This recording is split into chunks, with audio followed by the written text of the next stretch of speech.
We are live here on the MMA Industry Podcast. I am your host, James Lynch, and today is March 3rd. And I've got a great guest here today, one of my good friends who is just killing it content-wise in this industry. Of course, I'm talking about Matthew Wells. He is the co-host of the Slip and Dip podcast. He's also a contributor to Fansided, and he's got a lot of other cool things going on, but we'll talk to him about that. But Matt, first off, how are you doing today, man? How are you? I'm doing great, man. Thanks for having me on. It's an honor, man. I'm a big fan of your content. You're pumping out so much stuff. Like, it pales into comparison to what we're doing.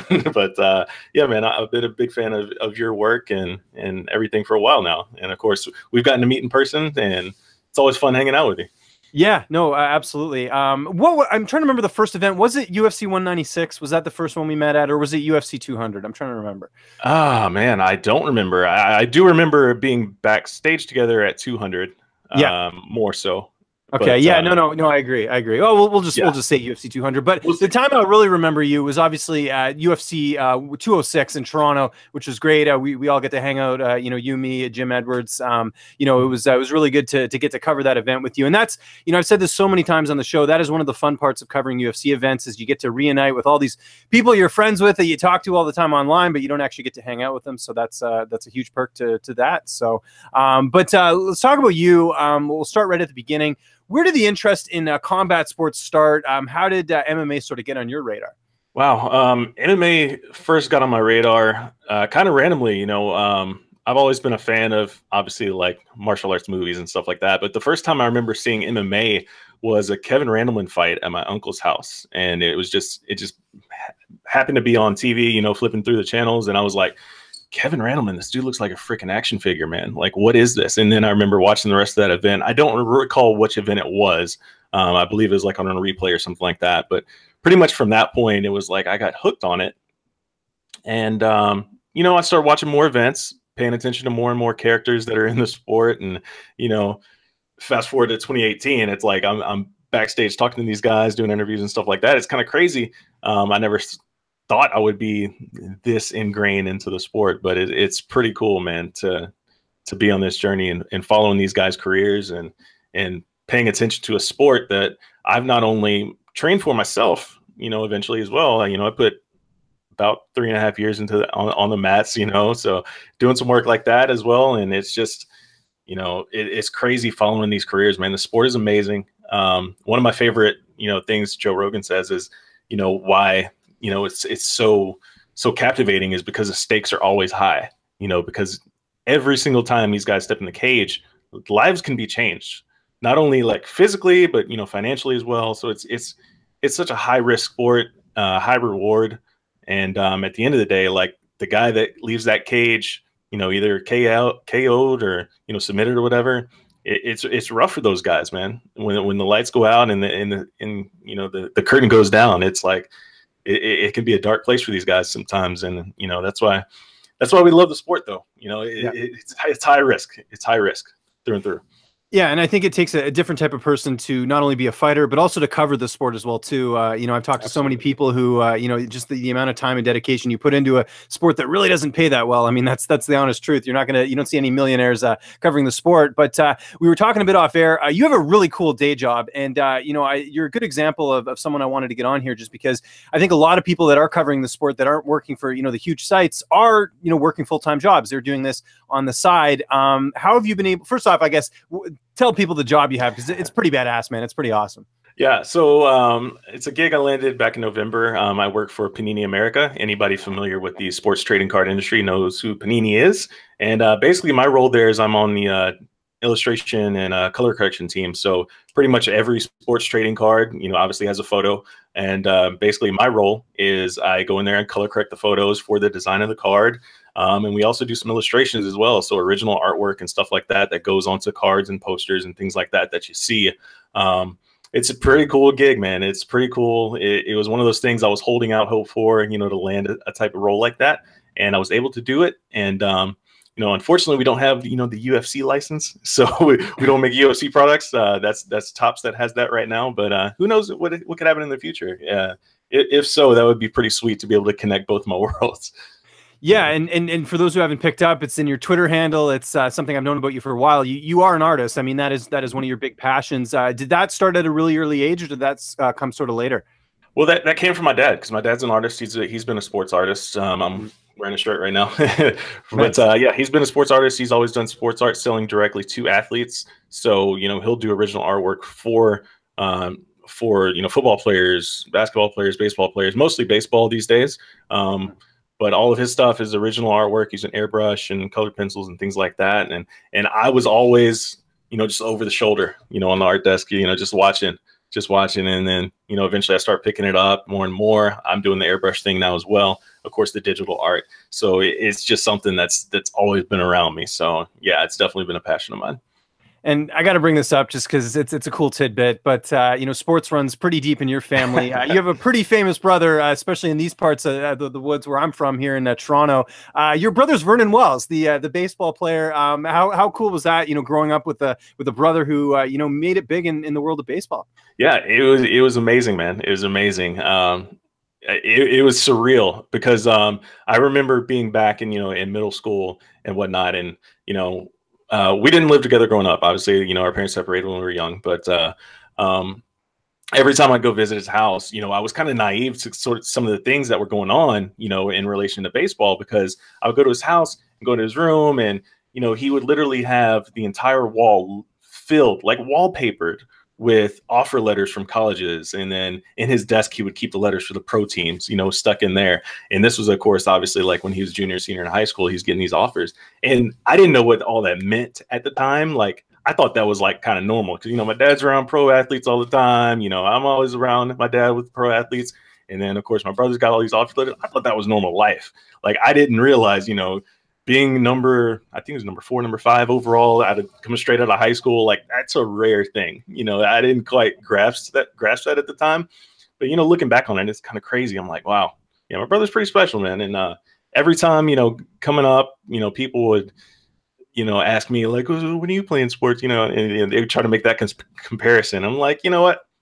I'm happy for my brother, man. And at the same time, I didn't play baseball all that much in high school. I was more of a basketball guy. All my friends played basketball. I loved basketball. I loved baseball as well, but I didn't quite get into it as much as my brother did. So, but his success throughout his career was incredible. You know, couldn't really dream of it, and I've just loved following his career.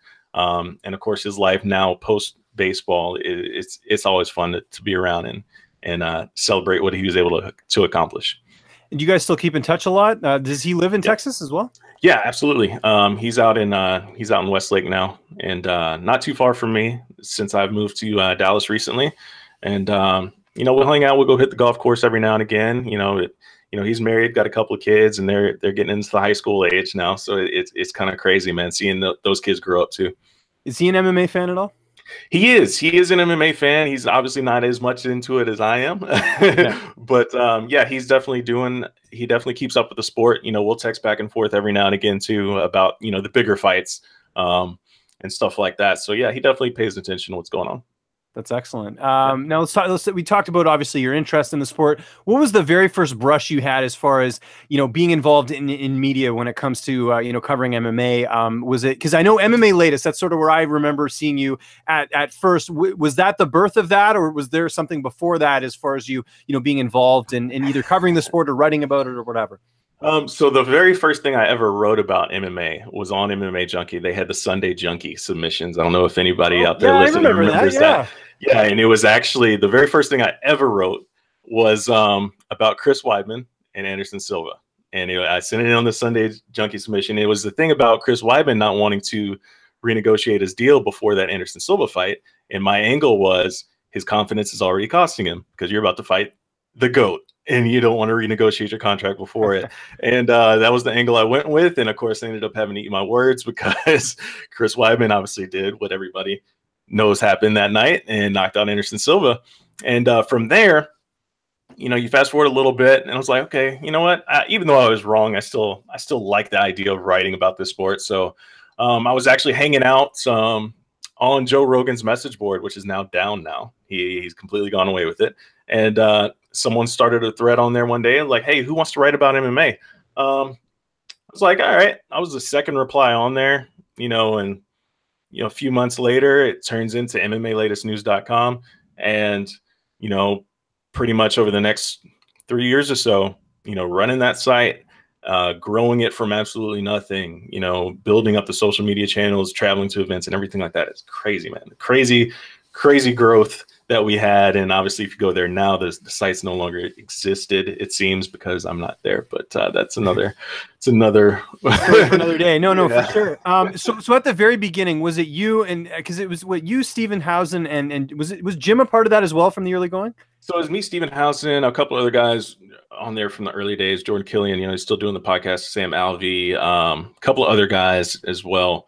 And Jim came on, I want to say about a year into it, I think Jim came on, if I have my timeline correct. But yeah, we kind of had things going pretty good there. And, you know, it was funny because we were trying to figure out, you know, what's the angle? Because in this MMA game, man, it's like, it's one thing being kind of a niche sport still. It's kind of hard to grasp an audience, because it's like, okay, you have your MMA junkies who out there doing like the beat writing essentially, right? They're covering every single news bit possible. So it's like, okay, do we want to go that route, or do we want to do like more funny type things? You know, we were trying to find our voice, trying to find our market, so to speak. And we did a lot of crazy stuff early on. I remember one of the first articles I wrote was a satirical piece about what Brennan Schaub said after his the Joe Rogan talk. You know, the infamous Rogan talk. And I did a satirical piece after that. And, you know, it kind of blew up a little bit because some people thought it was real. And at the very bottom, you know, it was like, obviously this is satire. And, you know, it kind of sucks that you can't go there and see those kind of things now because the site's down, obviously. But like I said, I won't get into all of that. But, you know, again, it was crazy because, you know, we did so many different things. From doing, we always did original content, and we're talking to fighters directly. We were quick to get backstage and get some credentials to some events, you know, across the country. And the cool thing was, you know, our original vision was we wanted to have people in every continent, you know, across the world, and we had that.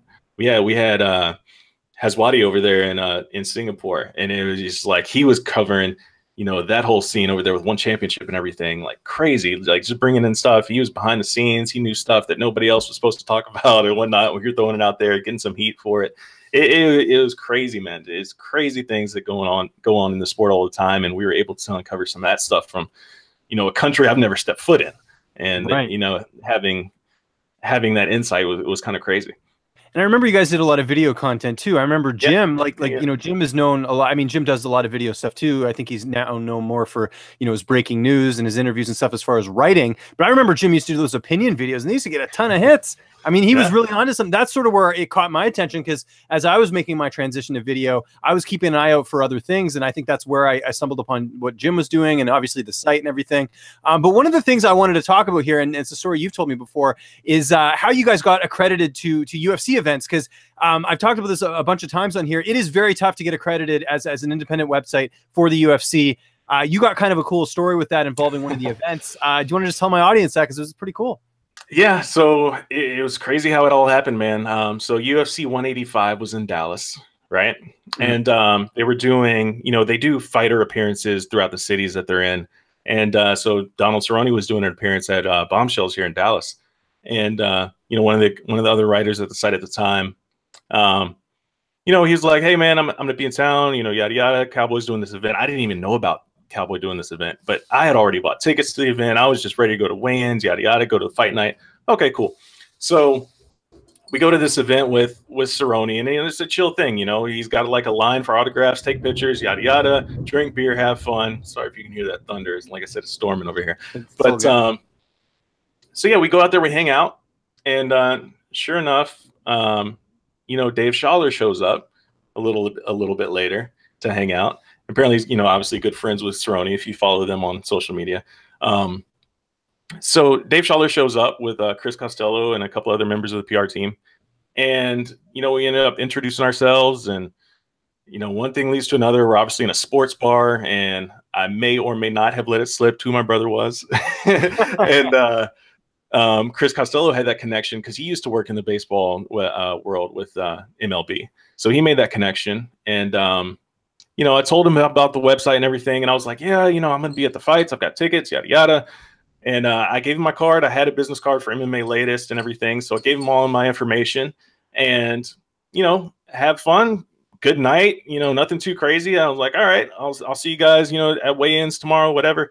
And go home, get in the shower. By the time I get out of the shower, I have an email from Dave Schaller saying, hey, we have credentials for you for the event. My mind was blown. I was like, I didn't know what to do from that point. I was like, this is unbelievable, because, you know, the plan was always to get credentialed for UFC events through MMA Latest, but we had no idea. Like, we thought it was at least a year away, because we were like, we still got to do more growth on the site. We got to get the numbers up on our Twitter, on our socials, on our YouTube. We got to keep grinding that out. And to get that email, I was just like, whoa, the timeline just changed, right? So luckily I had enough equipment at the time to get the job done. You know, I had my SLR, so I was able to shoot the weigh-ins and get those photos. And also the cool story about that was Joe Rogan, who also does, you know, the comedy shows whenever he goes to these to different cities. So I had tickets for the comedy show, for Joe Rogan's comedy show, you know, after the weigh-ins. And the cool thing about Rogan shows, if anybody's been to Rogan's comedy shows or haven't, after he does his set, he always hangs around after the fact, gets photos, you know, he'll take photos with everybody there, shake hands, you know, smile, everything. It's pretty awesome. And so run into Joe Rogan, obviously, after the fact, and I tell him, you know, you got like 2 seconds to say something to Joe Rogan, because literally everybody's trying to get a picture. And I walk up to him, shake his hand. Hey, man, I started a MMA website on your message board. Smile. And he's like, whoa, what? And it was like, it caught him off guard. He's like, what? What is it? Tweet it at me. Tweeted at him. And he ended up retweeting, you know, the weigh-in stare down photo I took with Pettis and RDA. And that blew up the site's numbers a little bit. So it was just crazy, man. And fast forward a little bit further after the weigh-ins, here I am backstage, you know, shoulder to shoulder with Ariel Helwani and everybody else doing post-fight interviews. I was like, it was surreal at the moment, at the time.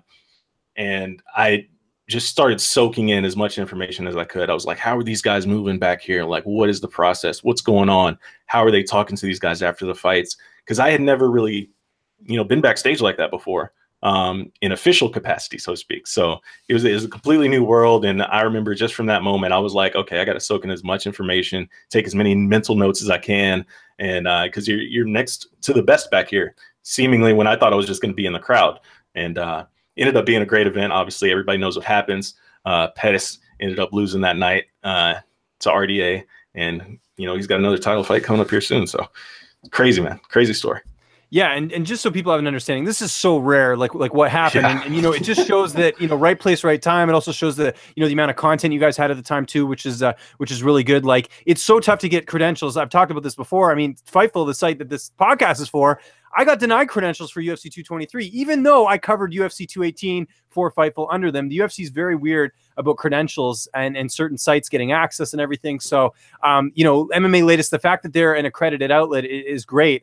You know, it's not like, you know, I say this all the time, Bellator, if you work for any site, chances are you'll get accredited unless you're a real dick. Sure. You have to really go out of your way not to get accredited. But the UFC, it's very difficult to get accredited. So absolutely. That is a huge milestone in itself there. So in the early days, this is all going on. What are you doing for work? Like, how are you balancing, you know, working for MMA Latest, running this site, while also, you know, trying to pay the bills and everything, you know, living a regular life? Yeah, at that point, I was still working my my full-time retail gig. So I was a supervisor at Best Buy at the time. And so I was literally 9 to 5 in that. It was actually a lot more than 9 to 5 at a lot of the times. It was more like 60-hour work weeks sometimes. Retail world is crazy. I'm glad I'm out of it. But you know, it was one of those things where I would keep up with everything, obviously, on my phone while I was at work.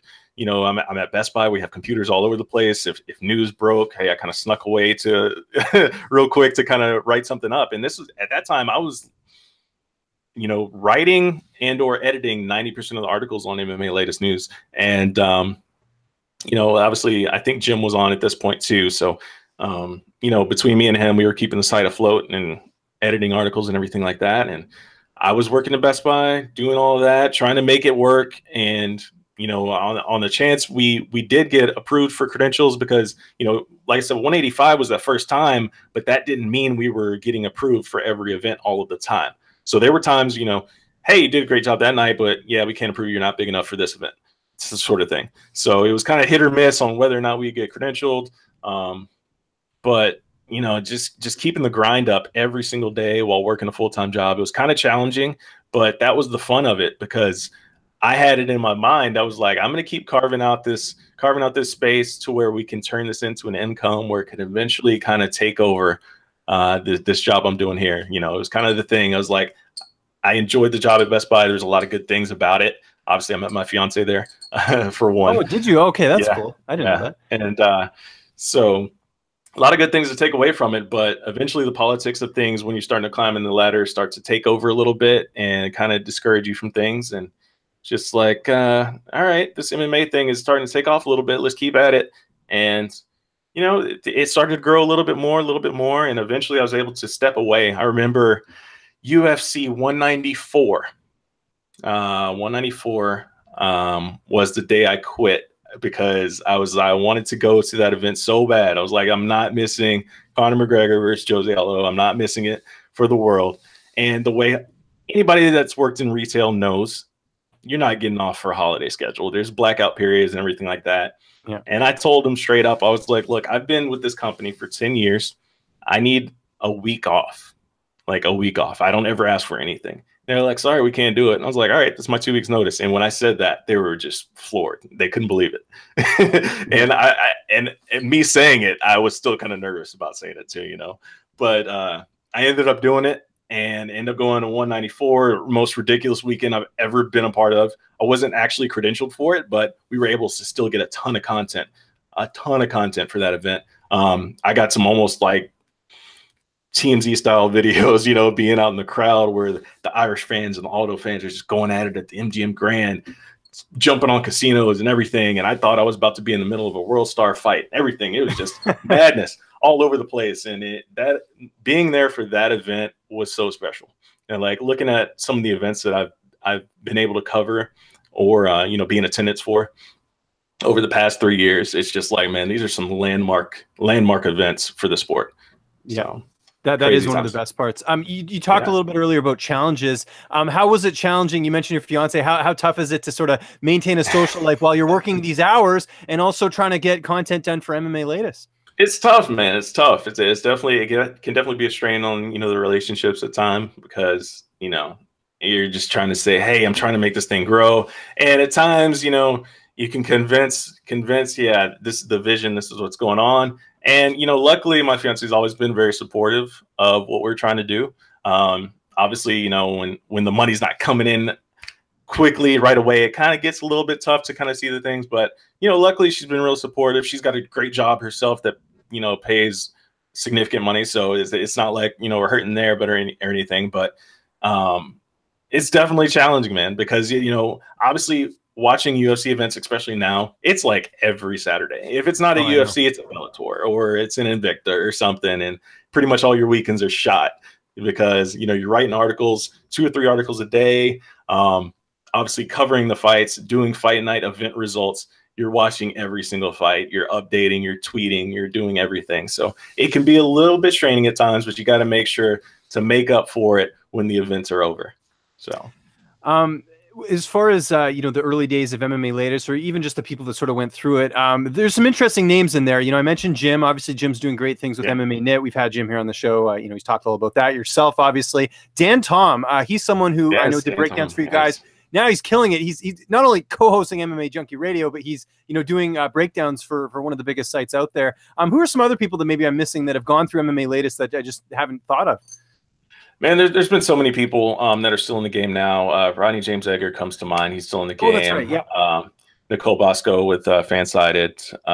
Yeah, Dan Tom's a big one, man. I remember when Dan came through. Obviously, when you're running a website, you get so many people that want to be like, how do I get into this industry, yada, yada. And I don't remember who initially brought Dan's name into the group chat, but someone was like, hey, this guy does breakdowns, are awesome. And you get so much crap, you know, all the time. Oh, yeah. It's just like, okay, yeah, we can't put that on the site. And I remember somebody sent me a link to Dan's stuff, and I was just blown away. I was like, this dude wants to work for us. Yes. What do we have to do? Like, let's do it. It was just incredible. If you haven't read Dan Tom's breakdowns and you're listening to this, you're really missing out. He does some incredible work. But there's been a lot of people, man. There's been a lot of people that come and go, obviously, because it's tough, man. This is an industry that pays a lot of money. You know, if any at all. If you're getting any sort of income out of this, you're doing really good, and you're on the right track. So, you know, it's tough for sure. Do you remember the first interview you ever did? First interview I ever did. If you can't remember, sit on that one for a sec, guys. Yeah. As far as I have to think back. One of the things I wanted to talk about, and it's something I mentioned on here before, is you guys did a really good job, I know, of developing those early relationships. And one that sort of comes to mind is Angela Lee. You know, I know that you guys got her sort of early on, and now she's sort of blown up and everything like that. You know, how important is that, kind of getting fighters early on and then having that relationship later on and being able to sort of go back to it? It's huge. It's definitely huge because, you know, that's one of the things that you do so well, right? Is, you know, you get these guys when they're fighting on these regional shows and everything like that. And that's one of the things I wish I had more opportunity and more time to do. You know, we have a lot of events in Dallas. You know, I don't get to go out to all of them, obviously having a full-time job now.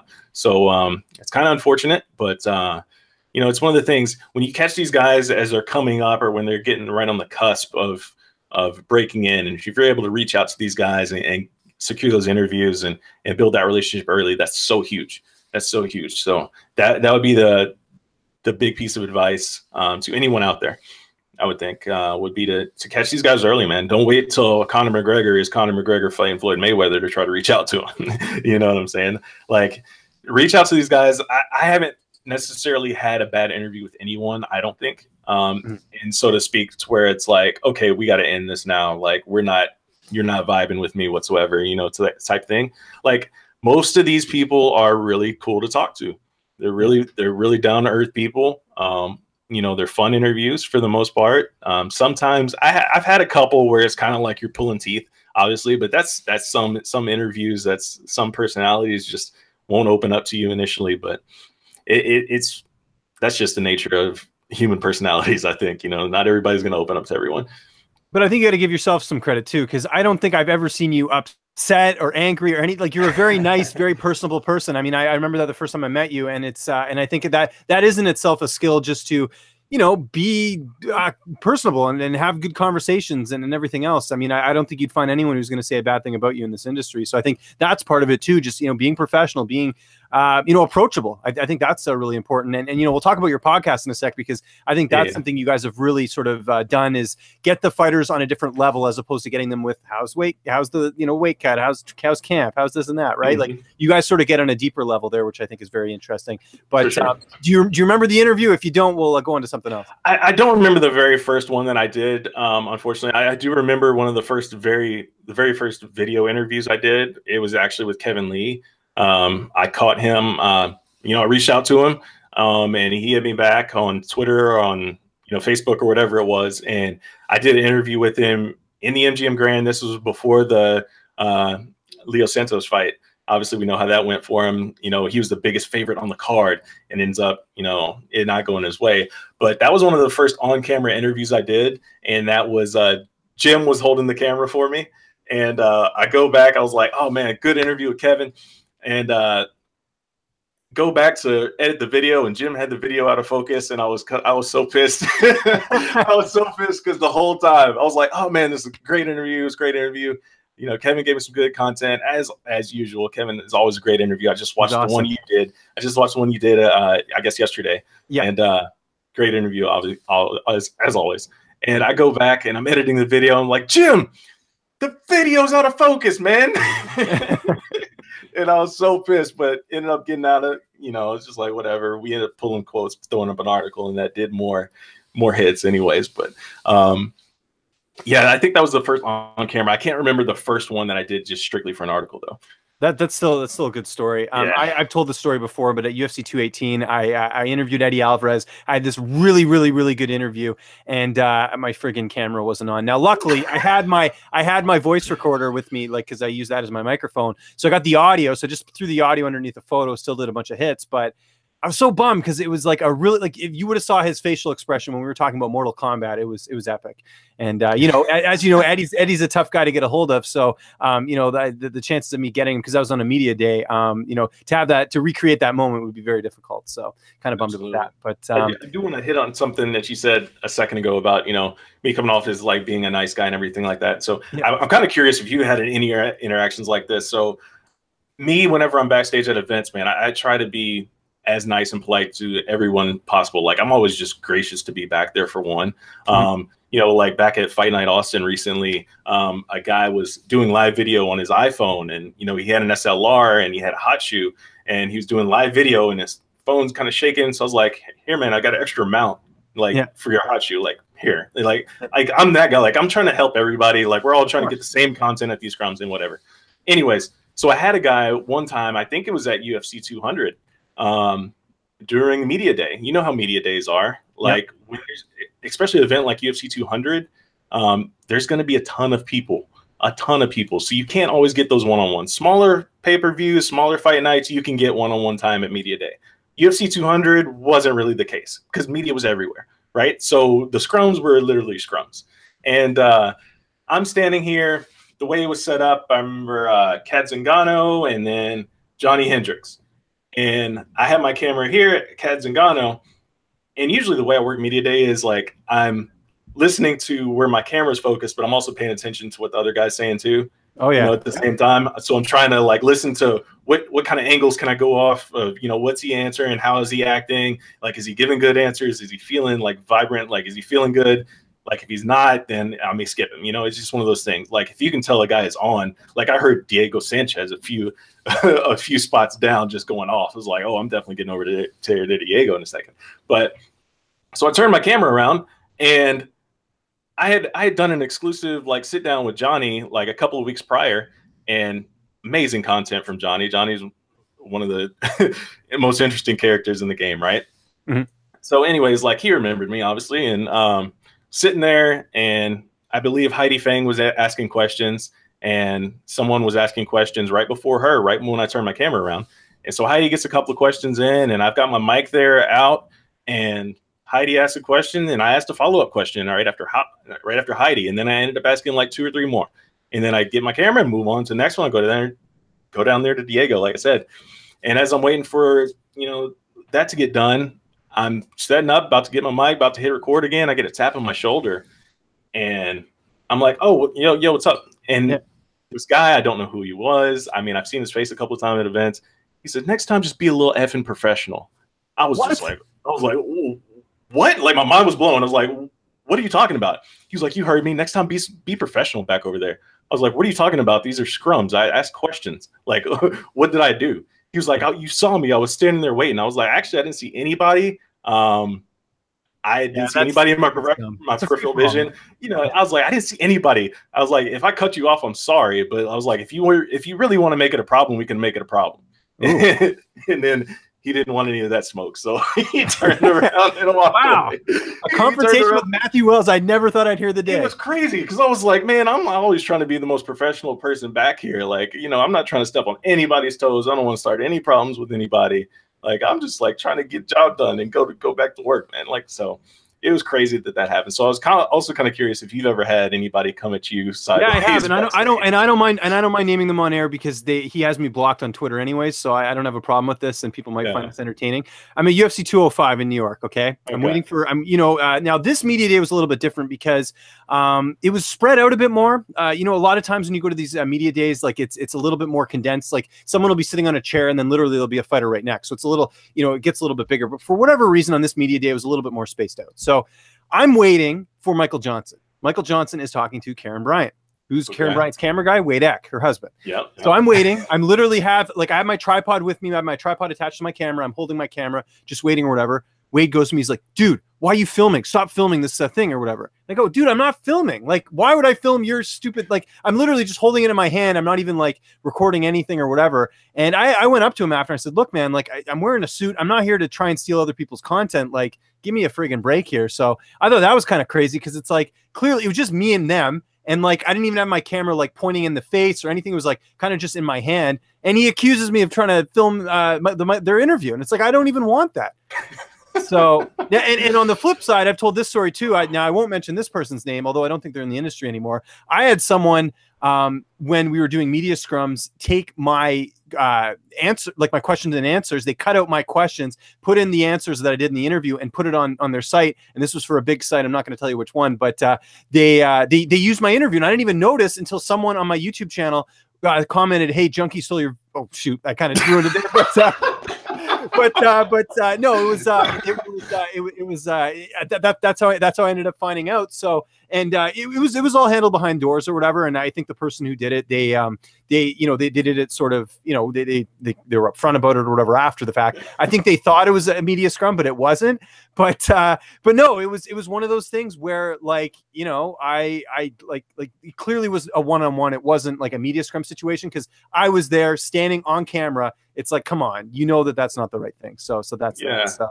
Hopefully I won't get any trouble for saying that, but honestly, the person who did it isn't even in the industry anymore, as far as I know. So it's all good. But it's a thing that's happened, man. I remember that happened to Jim Edwards one time, and it was actually UFC that did it. They didn't give him credit. Like, they did the same thing that you're talking about. Whoever was running the UFC account for this particular event, they literally chopped out all of the content, and it was straight from MMA Latest. They chopped out Jim asking the questions and threw their little bookends on the video, and it was just like, this is our interview now.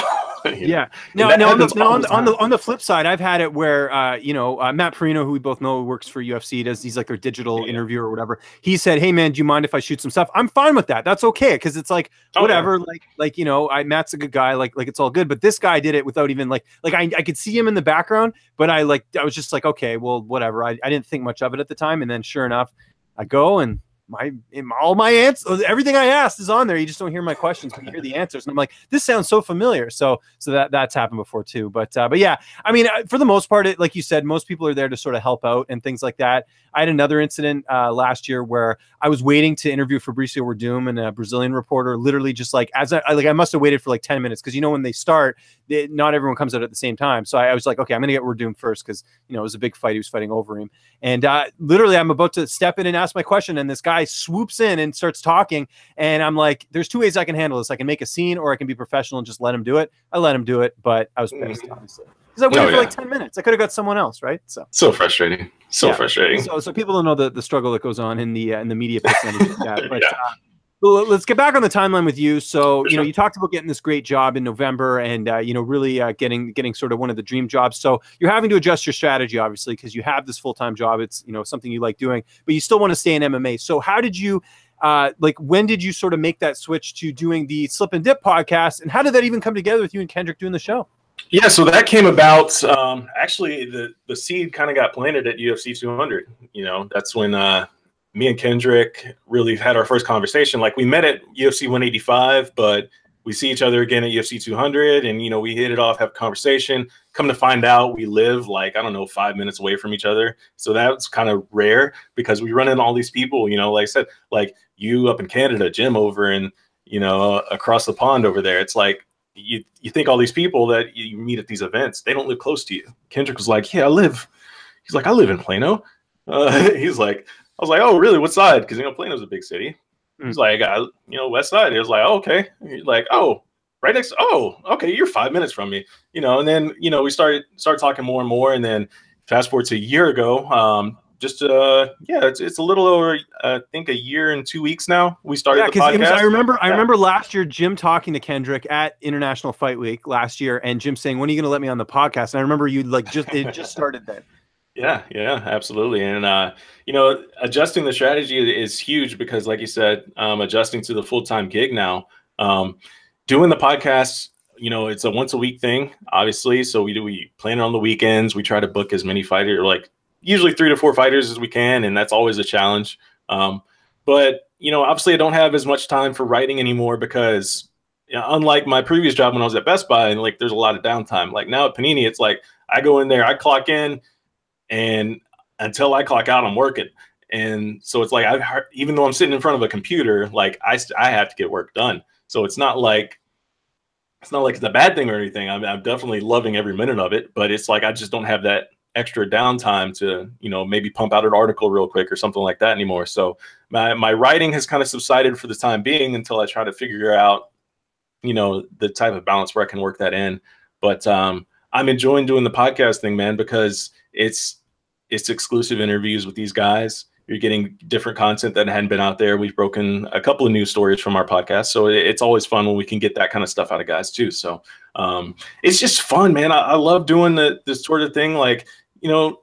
like you know the feeling, like when you're the one talking to the guy face to face, or one-on-one type thing, and then they tell you something that hadn't been said yet. Like, that's a great feeling, so you can get that out there and get your name behind it. It kind of helps build your brand and show people that, yeah, you're trying to get legit content out here. You're not just rehashing stuff. There's a couple things I really like about, I mean, there's a lot of things I should say I like about the podcast, but one of the things that I think is interesting is that you sort of do a lot of the technical stuff as far as, the setup, because you guys, if I'm not mistaken, you use YouTube Live, right, with Skype, I'm guessing? Is that how you do everything? So yeah, we do OBS, and sometimes we'll do live on YouTube. Most of the times we'll just record it off the air, and then I'll edit it after the fact, which takes forever because our show is about an hour and a half. Yeah, anywhere from an hour to an hour and a half. And so it's like I'm up till like 4 o'clock in the morning editing these videos every time, and it's not so much that it takes so long to edit, it's the encoding through Adobe that takes forever to encode. It takes what are you using for a laptop? I want to hear some trade secrets here. What's at the moment I actually don't have a laptop. That's a funny story I can get into in a minute. Sure. It's not really funny at all, but UFC 214. Some people know about that. Yeah, the California thing. I forgot about that. Oh, geez. We can talk about that in a second. But right now I just have a pretty badass desktop, 32 gigs memory, everything like that. It's pretty fast and pretty powerful, but I run everything. Like I said, we do the thing through OBS. I don't necessarily like doing everything live because, Skype can get wonky sometimes. So like if a call drops out, I just want to be able to chop out that dead time. I don't want to have that awkward silence. I'm like, oh, we just lost him. Yeah. You can do that like on an MMA hour because it's like, okay, we got 15 other people we can get to, right? If something falls out. But, I like editing it, making it a little bit more cleaner. I don't do heavy editing because, like I said, it takes too much time. But like if there's a clearly like a dead space or something like that, I'll chop that out, and then we'll just keep it moving and kind of make it flow a little bit smoother. But using OBS, it's an easy program to use, and then I edit through the Adobe Premiere Pro. I'll do our little thumbnails in Photoshop and throw all of that together, post it up on YouTube, and obviously the podcast goes through Speaker and iTunes. I was going to say, I do the same thing. And people ask me why I don't do YouTube Live because I do so many videos that you think I'd cut the middleman out of having to upload and do everything else. But there's two reasons. Number one, like you said, like as far as editing, it's way easier for me to edit offline than it would be on YouTube because they have to reprocess everything. It takes forever. And two, I do those pros picks videos. So I usually do the picks partway through the interview because I try and like make it seamless. And then that would be so tough to take out individual pics for every video, taking it off YouTube as opposed to doing it offline. So that's part of the reason why I do it there. But what I had a pretty decent laptop that I got brand new like back in 2015, and just this year I upgraded, and it's a world of difference. I forked out the money as soon as I went full time at this. I went and got myself a gaming laptop. I use what's called a Razer. Those are nice. Yeah, I fork out the money. Nice. I'm just like, what? Time is money. Like I can do more interviews if I can export faster. So my biggest challenge is just my internet speed. And I do have the highest internet here in Canada, but through Rogers, but it's still not, it still takes me a while. Like I find that it's because the file, I want good quality stuff. I want 30 frames a second, and I want like absolutely and all that stuff. So the exporting is never an issue. Like that's like been a huge time saver, especially at events. But the uploading does take some time. But hey, you can't have everything the way you want it. So that's that. Exactly. But you referenced the story there. I don't think we've told this on the show because I'm trying to think if I've had when I had Jim on it. We were I don't think we touched on that. But yeah. So do you want to tell what happened? It was pretty shitty. Yeah, UFC 214, obviously Jones Cormier 2, huge event. Everybody's like super stoked for it, right? So if you go to my, well, I'll get to that part in a second. But so UFC 214 obviously is in Anaheim, and I'll kind of spell out the day, right? So I fly in, and I ended up Ubering to meet up with the guys at a little coffee shop before going to the press conference. And the first press conference, Jones, Cormier, and I think Cyborg, and who else? Cyborg and Tony Evinger. They're there on stage and everything. And go to the press conference. Everything's good, yada yada. And then we're like, okay, where are we gonna edit our stuff? Like, all right, let's go find a little another little coffee shop. So I'm with Danny Austin, Jim Edwards, and Jose Youngs. And we're like, all right, we find a coffee shop. And then after the fact, we're like, all right, what do we want to do now? And if you've ever been to a fight week covering the fights, getting an exercise isn't really something that we do. We may do some beer curls, and that's about it. But we never really like hit the gym or anything. So it's like, all right, hey, Runyon Canyon's over there. It's awesome. It's a Hollywood sign. Let's go run the hills. We're like, all right, cool, let's do it. So we had the idea, hey, let's do it. We find a spot to park, you know, change, get our workout gear, go hit the hills. And I remember telling myself, I was like, I might just want to bring my camera up here, you know, take some shots. Ended up, you know, changed my mind on it. I just bring my phone and my wallet. I was like, I'll bring my wallet just in case, you know, there's a little shop, grab some water or something on the way back or on the way up there even. So we go run the hills. It's amazing. The views are amazing. If anybody's been in Running Canyon, you know, like the views you get of LA are incredible. You can see the Hollywood sign and everything. It's a beautiful time. The weather was perfect. Like I was seriously considering moving to California at that point. I was like, this is amazing. I could do this every day. Right. But had the greatest time ever. Come down back to the car, open up the door. And I'm like, yo, my bag is gone. And then Jose's like, yeah, my bag's gone too. And I was like, you gotta be kidding me right now. I was like, wait, did I leave it in the trunk so we go around? Like, we're all starting to freak out. Like, half of our stuff is gone. What happened? And like, they didn't know, like they broke into the rental.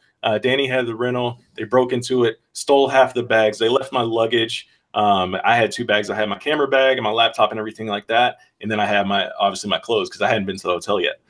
But my camera bag, all my equipment, gone. Jose's stuff, gone. Danny's laptop, gone. Jim is the only one that has any of his equipment left because he had a smaller like portfolio bag that he slid under the front seat. So they didn't get there. So his equipment was still there, but all of our other stuff gone. And we're all freaking out. You know, like how are we going to cover this event? How are we going to cover UFC 214? Like, what are we going to do from this point? Like, we don't have, you know, we're journalists. We don't have a ton of money to where we can just get like, all right, I can go pop out and buy a new Canon SLR. I can go buy a new MacBook right now. Like, we're not that loaded, you know? Yeah. So we were all freaking out. And, you know, if you go to my Twitter right now, if you go to my Twitter on my banner at Mr. M. Wells Art, my Twitter banner is the very last picture I took with that camera. And it's a pretty epic photo, I think, because it says so much about that whole John Jones versus DC saga. It just like, you know, a picture can say a million words. And I think that one spells out quite a few things if you just look at all the expressions and everything going on. But just the fact of that whole whirlwind thing of having everything literally taken from you just days before an event, figuring out how you're going to have to cover it. I ended up covering that entire event with a $200 netbook from Walmart and my iPhone. Wow. And, you know, come to find out, I was like, actually, you don't need all of this heavy equipment to cover an event. You can actually make it happen. And like I covered Fight Night Austin recently just with an iPad and my iPhone. Like, it can be done. It can be done. The apps are robust enough to get it done. You can upload directly to YouTube. It's not obviously my ideal situation. I want my Canon SLR to take high quality photos. I like photography as well. So it was definitely a struggle. One of the worst things that's ever happened. Your first time visiting LA and then you get robbed and it's just like, oh, I hate LA. I hate it. That's crazy, man. Yeah. I remember that whole thing unfolding on Twitter and it was just, yeah, I mean, I feel for you guys, man. I'd be devastated. I'm so paranoid about that stuff. Like I have like dreams of like losing my laptop or something like I'm very actually, I don't know if you remember this at 206 at the weigh-ins, I left my camera in the weigh-in room and I didn't realize it until partway I got home. But man, it's like, just to think like, you know, you lose something there that's nuts, but to have something stolen, I mean, that's pretty crazy. Yeah. We're going to wrap things up here real quick. Just a couple more questions. Okay. Slip and Dips, obviously, you guys just celebrated your 50th episode. Who's sort of on the bucket list at this point as far as guests that you'd like to talk to that you haven't yet? Oh, wow. Obviously, you know, we want to get more champions on, man. We want to get Tyron Woodley on. We want to get DC on. We've had champions on before. You know, Demetrius Johnson's been on, gave us a great interview. You know, just more and more guests, man. Like, I love talking to any and all fighters. You know, we kind of have a thing we're trying to build toward this segment called You Ball, You Get the Call. That's Kendrick's idea. Basically, we hit up someone right after they come off a big win and get them on and talk about the show or talk about the fight. And, you know, I'm very appreciative to any fighter that wants to come on and rap to us for a little bit because we're genuinely curious, you know, like, what's your mindset like? You know, how are you feeling? Just talk to us a little bit about, you know, what's going on in your life, you know, fight game, not fight game, you know, so it's fun. It's fun to talk to these guys, get to know them a little bit better. But yeah, definitely. I mean, I just want more champions on, you know. Yeah. It doesn't necessarily have to be champions per se, but, you know, just the bigger names to kind of, you know, get that rapport going with those guys. So You know, Stipe would be a fun one. Like Stipe doesn't always give the best interviews, but you know, he's given me some solid interviews before too. So it's guys like that I want to get on the show. Yeah, it's just sort of the right situation. And one of the things I like about you and Kendrick as well is Kendrick's got a very unique personality. I mean, like he is, you notice him if you're at an event. He's very, you know, he's a character. There's no other way to sort of put it. And you know, you sort of have your own style as well, but I think it complements each other. You know, I think like you're very, you know, more sort of buttoned up professional. Kendrick's more, you know, a little bit loose and stuff. But I find, but no, what I like though is when you see the guests come on, they're very much at ease, and Kendrick has a good ability, and you as well, to sort of get on that level and not get on the level of just, you know, fight stuff. It's outside of it. And, you know, I think too, you know, I see a lot of the African-American fighters come on. They seem more at ease with you guys. Do you find that as well too, where it's just very like, you guys are sort of more on their level as far as, you know, some of the conversations you guys have? Yeah, there's some things that are, I guess, a little bit more relatable when it comes to that. But, you know, I don't want it to come off as necessarily that we're, you know, only reaching out to all the black fighters and stuff like that. Because, you know, we've got a good mix. We got a very good mix. And, you know, but yeah, I have noticed that is a thing that's a little bit, there's some truth to that for sure. But, you know, I think the biggest thing about us, at least that I try to do, is like my interview style. Like I don't really necessarily, you know, mold it around anyone that I just try to listen to what the guys are saying, you know, like I never have questions written down. Like I have an idea of what I want to ask, you know, based on current climate, you know, who you're fighting next, who you just fought, those kind of sort of things. But I really try to pay attention to what they're asking. And if they mention like one little thing, I'll be like, oh, let's dive into that little thing you just said. And then just kind of, you know, explore from there and try to take it. Try not to be, you know, super structured, because there's some guys, not necessarily that it's a bad thing, but it's just a little bit different. Some guys, you know, you'll see at events, they'll have questions written down, and it's just like, I'm going to ask you this question written down here, and I don't care what you say in response to that question. I'm asking you question number 2 next. You know, like that's just not my style. That's not Kendrick's style either. You know, so we try to feed off of the actual responses and where they're kind of trying to take the interview too. So we try to find that balance. And what's sort of the best advice you could give someone as someone who's, you know, done very well in and especially now too, where, you know, you have this full-time job, you're doing it on the side. What's some piece of advice you'd want to give anyone listening out there? It depends on what your goals are. I guess know your goals for one. That's the first thing. Know what you want to get out of covering the sport. If you know you want to make it a full-time thing, good luck, because it's very, very, very hard. But at the same time, like if that's your goal, don't give up on it. So you have to find a niche. You have to find something that's kind of special. That's one of the things when I was with MMA Latest, man. That's one of the things we struggled with, was finding that truly unique content. And I don't think we ever really found it. Like with Slip and Dip, I don't even think we've necessarily found it yet.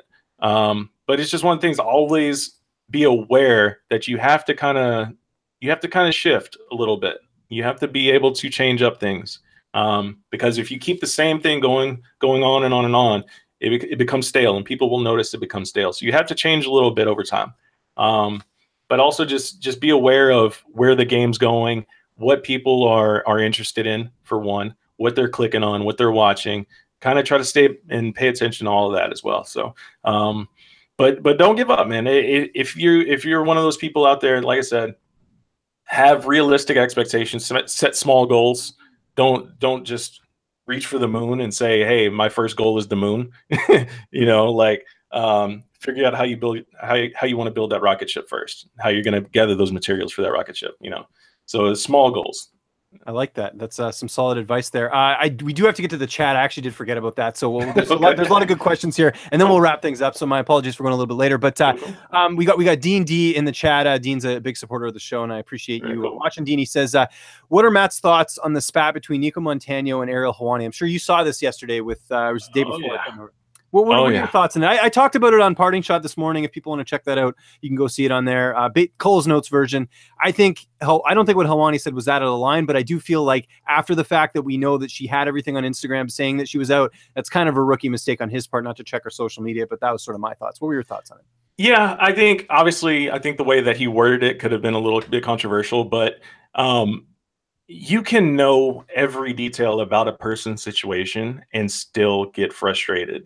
Mm-hmm. You know what I'm saying? Like, you could still be losing patience. Like, the UFC could know every intricate detail about her health situation and they could still be losing patience. It's not necessarily a thing of where Ariel, I don't think, was trying to say, hey, you're scared, or you're trying to get out of this fight, yada yada yada. I don't think that was the case at all. I think maybe the wording wasn't quite there, but I think a lot of people try to twist a lot of stuff that Ariel does and make it into a negative thing. So I don't really read too much into that, but I think just the wording could have been a little bit better. But I definitely think Nico's response was way out of line. Way out of line. I'm sorry. I think that was just way overboard. Like, you could have said something a little bit more professional about that. Attacking him like that was not fair at all. Not fair at all. There we go. Then Dean also asks, when he's talking about Brendan Schaub, when he said about the all-black panel on Fox, what did Matthew think of it? Yeah, what was your thoughts on Schaub? I think you guys talked about this on your podcast, if I'm not mistaken, about Schaub's comments about the black panel as an African-American. Sort of, what was your take on everything? I've heard those sort of things like my entire life, right? So it's like, whenever I hear it, especially on that stage in that instance, it was just like water under the bridge. It's something I've heard a million times before, so I didn't really put that too much thought into it. And I don't think Schaub was trying to be necessarily overly negative or being negative in a way. He was trying to make an observation, and it came off wrong. And that observation always comes off wrong, and it's one that's always very touchy. It's almost better just not to mention anything about it, because you could say it perfectly, and someone's always going to pick something out of that and try to make it even more negative than what you intended it to be. But the way he said that, like, I've heard that a million times before, and it was nothing that I would put too much stock into. I don't think he was trying to be trying to come off as racist, or I don't think he's necessarily racist either. It's just one of those things. Like, just next time, just don't say anything. Yeah, no, I hear you on that for sure. Yeah. Dean also asks a question for me. He says, James got denied by the UFC when he was under Fightful. Such BS. Was it due to Fightful covering WWE or other pro wrestling? No. So this is my hunch. I've never actually got an answer. I mean, initially I was told the reason I couldn't. So, okay, I'm going to do a little Cole's notes here and also have more Matt at the same time. But this just gives you an understanding of the industry. So I used to cover events for Sportsnet, as you know. And when I went full time, I kind of I did part ways with Sportsnet just because there's a lot of weird things going on there. And I won't get into it on air, but I'll just say I parted ways, and it was mutual, and it was all good. But so as I go full time, I know Fightful had been accredited to events in the past. They covered UFC 210 last year in Buffalo. So I was like, okay, cool. So I know the guys over at UFC Canada quite well. So I got in touch with them, and I said, hey, listen, like, I'd like to go cover this for Fightful just because I do a lot of content for them now, and it would just make sense at this point to do it for them. So initially they told me, like, oh, we'll get back to you, and they initially denied me, and this is for UFC 218 in December, and they said the reason was that Fightful isn't a big enough site and hasn't been around for a year. Well, they're wrong about both those things. Like, Fightful, I mean, in the MMA sphere, not as big as some of the other sites, but I guess pro wrestling wise, like, if you look at the numbers, and Sean Ross Sapp, who's a great managing editor, he has all the data to sort of support that Fightful does do really great numbers, and they had been accredited before, and so I don't know what the issue was. There was something between Fightful and the UFC that happened before my time. I don't know exactly what happened, but either way, we pleaded with them, we talked to them, whatever. So I ended up getting approved for Detroit, and they told me, basically, the UFC told me that it would be in an event per event type basis as far as me getting accredited. So I got accredited, and it was all good, and I killed it. I think I did like 17 interviews that whole week. I got guys at the hotel, I got media day stuff. I did basically as much as I could while I was down there. So it all went well. Fightful was happy, everyone was happy. So fast forward to Brooklyn at UFC 223. I asked them again. I said, hey, I know this is an event per event type thing. What are my chances? They're like, well, we're going to see what the turnout is for this card, and then we'll get back to you. So I ended up applying under Flow Combat because I'm like, look, I still want to apply and make sure I'm actually going because I want to book everything. And so I can actually go cover this event. So I did that. So literally they told me to get in touch like a couple weeks before. I did. They didn't give me a reason. They just said, just stick with Flow Combat. That's all I was told. Now I'm going to be covering the International Fight Week again this year. I've applied under Flow Combat, but I'm going to try again to see if I can get under Fightful. But I have a feeling they're going to deny me. This is my hunch. I think they don't see Fightful as a big site. And I think that when I go cover the Calgary card in July, I think they'll probably let me under Fightful, but I think I'm going to get denied for an International Fight Week. We'll see if I'm right. Hopefully they prove me wrong, but that's my hunch. And don't ask me why. I just think the UFC is kind of weird about all that stuff. So we'll just definitely. But the way you broke that down, that's actually very accurate for pretty much the majority of small sites. Like, that's a very common thing that a lot of small sites go through. Yeah, we went through that with Latest too. So yeah, I feel your pain on that. Matt, we are exactly at 1 hour, and man, I can't thank you enough for doing this. This was great going down memory lane, and also just getting a chance to talk to you. We don't get to talk as much anymore, just because I know we're both so busy. But just remind people where they can get a hold of you on social media, what you got coming up on Slip and Dip, and any other stuff you want to plug. Man, the floor is yours. Appreciate you coming on. Thanks, man. Yeah, absolutely. I enjoyed being on here, man. But people can find me on Twitter at Mr. M Wells Art, on Instagram at M Wells Art, Facebook as well. Obviously the podcast at Slip and Dip podcast on iTunes, Spreaker. We have the YouTube videos of every episode as well, up as well. So you can find us there, and follow co-host Kendrick at Kendrick Johnso on Twitter. And, we have another show coming up on Sunday. We have all of our shows. We try to do them on Sunday nights. We try to have them up by Monday morning, depending on the editing and stuff like that. And our guests this week, I don't think we have anybody just locked in for sure. I do have a couple of guys. We're trying to go back and forth and try to get times straightened out. But, I don't like to reveal the hand before, it's time to play the cards. Yes, so I've talked about this before. I see people still doing this, saying, I'm going to talk to such and such later today. Don't do it. You know how many times I've had situations where interviews have fallen out and everything. I interviewed Colby Covington last night. He was like an hour late. So, I mean, you never know. Things can always fall apart, and things happen. I'm not throwing Colby under the bus, but it's just, these things happen. I mean, stuff comes up. So yes, that's one of the things. That's another piece of advice to people out there. Don't go on Twitter and you're like, hey, I got so-and-so coming on. I'm about to do this interview. Don't do it. Listen, I've ran into Nate Diaz and Nick Diaz in the MGM Grand, just hanging out, chilling. Me and Jim walk up to them. We kick it, introduce ourselves. They give us their number. And we're like, oh, snap. They're like, oh, yeah, they're down for an interview, yada, yada. We start telling people, oh, we're going to get this interview. Yeah. And I remember running into Simon Head right after that. Or I don't know if it was Simon or someone else that said this, but no, actually it was Spencer Kite. Spencer Kite said, when we told him we got their number, he just started laughing. And we're like, why are you laughing? You're like, did they give us a fake number? Like, no, it's the real number. It's definitely the real number. And he was like, well, why are you laughing? He's like, good luck getting in the pickup. And sure enough, that's the thing that actually happened. So real number, but yeah, good luck with those guys. And you guys can follow me on Twitter at Lynch on Sports. Quick programming note next week. I'm going to be off. I don't like taking weeks off, but I don't really have a choice. I'm on vacation with my wife next week. I get 1 day to work next week from my wife while I'm away. So, and I just don't have time with the interviews I got to do and everything else. So I should be back the week after. So today is what, May 3rd, I think is what I was, is on the calendar. So likely the 17th is when we'll be back in action. Maybe I'll get something done in between. I don't know, but I'm not counting on it at this point. But in the meantime, lots of content up on Fightful. I did interviews with Kevin Lee, Colby Covington, Elias Theodoro. There's just a ton of content up there. So just you can find all my stuff on Twitter at Lynch on Sports, and you can check out my channel as well, youtube.com/Lynch on Sports. Matt, thanks again for joining me, and thank you everyone for watching and submitting your questions and all that. And we'll see you soon. Have a good day.